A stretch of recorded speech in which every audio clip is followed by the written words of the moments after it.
नाज़रीन, तो इन स्लाइड्स को मैंने इस तरीके से तैयार किया है कि जितने भी कॉन्टिनेंट्स हैं उनमें से मिले-जुले ममालिक को मैंने चुनाव किया है।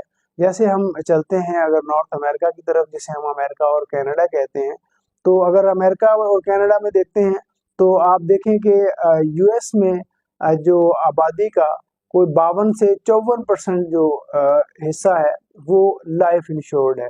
मैं इस वक़्त सिर्फ लाइफ इंश्योरेंस की बात कर रहा हूँ।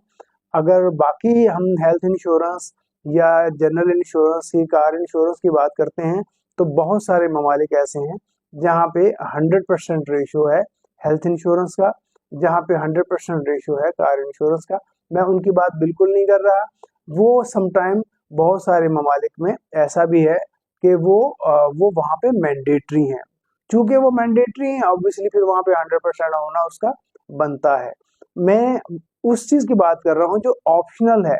ये बेसिकली आपने खुद डिसीजन करना होता है कि आया कि आपको ये सूट करती है या नहीं करती है, आपको लेना है या नहीं लेना है। तो हम उस लाइफ इंश्योरेंस की बात करते हैं जहाँ पे इंसान के पास एक ऑप्शन मौजूद होता है। तो हम अगर यूएस में देखते हैं तो 52 से 54%, और अगर हम कनाडा में देखते हैं तो वो 50% है। तो इसका मतलब ये है कि मिला-जुला रुझान है तकरीबन वही 50-54% आप देख सकते हैं। तो ऑब्वियसली इसका जो एवरेज बनता है वो 52% बनता है, यानी उस खित्ते में तकरीबन 52% जो लोग हैं वो इंश्योर्ड है। अब हम चलते हैं यूके और यूरोप की तरफ। मैंने यूके के भी फिगर्स उठाए हैं और 4 कंट्रीज मैंने दूसरे उठाए हैं।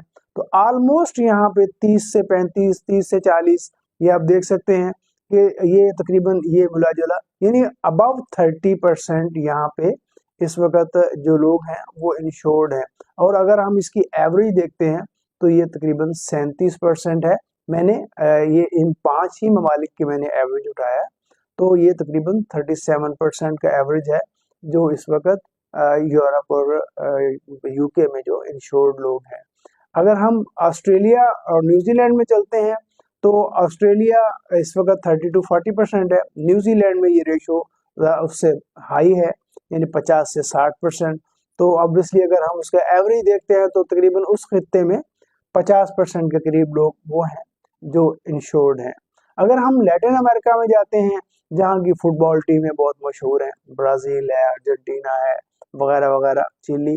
तो अगर हम वहाँ जाते हैं तो वहाँ देखें कि वहाँ पे थोड़ा रेशो यूरोप से कम है और अमेरिका से भी कम है। ब्राज़ील का अगर देखते हैं तो 20% से लेके 55% तक है। इसका मतलब ये है कि ये कभी 20% तक भी आता होगा और किसी साल में आगे भी जाता होगा, यानी मिला-जुला रुझान है। अर्जेंटीना में अगर देखते हैं तो 10 से 15% है। कोस्टा रिका में अगर देखते हैं, ये छोटा-सा मुल्क है, शायद बहुत सारे लोगों ने सुना भी नहीं होगा, 15 से 20% है। कोलंबिया में देखते हैं तो 10 से 15% है। और अगर हम इसको टोटल देखते हैं तो ऑलमोस्ट ये 26% का एवरेज बनता है लैटिन अमेरिका में। हम अब चलते हैं अफ्रीका में। अफ्रीका में चूंकि वो मेरी थोड़ी पसंदीदा जगह है, मैं वहाँ पे कुछ ममालिक में रह के आया हूँ, जैसे मैंने युगांडा में भी मैं रहा हूँ, मैं तंजानिया में भी रहा हूँ। तो अगर हम साउथ अफ्रीका देखते हैं तो चूंकि अफ्रीका का सबसे ज्यादा तरक्की याफ्ता जो मुल्क है वो साउथ अफ्रीका है। तो वहाँ पे 40 से 45% का रेशियो है जो लोग इंश्योर्ड हैं, लाइफ इंश्योर्ड हैं। अगर मोरक्को देखते हैं तो मोरक्को चूंकि एक बहुत ये एक अरेबियन कंट्री है, जो ऑलमोस्ट यूरोप के साथ ही लगता है। तो अगर वहाँ देखते हैं तो ये 6 से 8% का रेशियो है। मैंने मोरक्को इसलिए उठाया कि ये तकरीबन साउथ अफ्रीका के बाद ये कोई पढ़ा लिखा जो रेशियो है वो हाईएस्ट है उस साइड पे। उसके बाद मैंने युगांडा और तंजानिया लिया तो वहाँ पे तकरीबन वही 2 से 3% है। यानी ये वो ममालिक हैं जिनको हम जैसे पाकिस्तानी लोग भी अगर किसी को कहते हैं तो अगर किसी को सजा देना हो तो उसको युगांडा भेज दो। इसका मतलब ये है कि युगांडा में खासी गुर्बत है और तंजानिया में भी तकरीबन वही हाल है और वहाँ पे 2 से 3% है। और इसको अगर हम एवरेज देखते हैं तो 14 से यानी 14.5 या पौने 15% आप इसको कह सकते हैं। अब हम चलते हैं अपने प्यारे एशिया की तरफ। अगर हम एशिया में देखते हैं तो सबसे हाईएस्ट जो रेशियो है 80 से 90% ये जापान में है।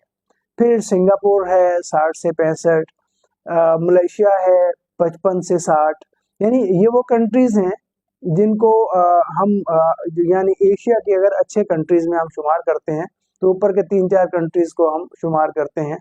तो इंडिया को देख लें 25 से 30% है, हालांकि कितनी बड़ी आबादी है वो। ऐसे ही अगर आप इंडोनेशिया को देख लें, वो मुस्लिम ममालिक में एक बहुत बड़ी आबादी है, वो भी वहाँ भी 10 से 12% है। अगर बांग्लादेश को देखते हैं, हमारे भाई थे, वो इस वक्त 3 से 4% है।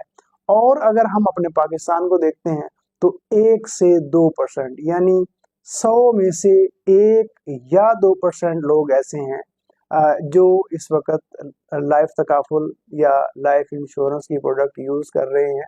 इसका मतलब है कि दुनिया में सबसे लोएस्ट जो लाइफ इंश्योरेंस बाय करने का जो रेशो है वो इस वक्त पाकिस्तान में है। और अगर हम एशिया का एवरेज देखते हैं तो वो 37% है ऑलमोस्ट। तो मैं दिखाना आपको सिर्फ ये चाह रहा था कि जो मुल्क तरक्की याफ्ता है, देखें एशिया में ही जापान है जो 80 से 90% लोग वहाँ पे इंश्योर्ड हैं। बेशक वो छोटा है लेकिन इंश्योरेंस की अवेयरनेस है, तकाफुल की अवेयरनेस है। सिंगापुर देख लें, मलेशिया देख लें, यानी कोई भी ऐसा मुल्क नहीं है जिसकी रेशो पाकिस्तान के इवन बराबर भी हो। हम पाकिस्तानी हैं, हमारा जो बिहेवियर है वो दुनिया के अदर कंट्रीज से कितना मुख्तलिफ है, इन स्लाइड से मुझे सिर्फ आपको यही दिखाना था।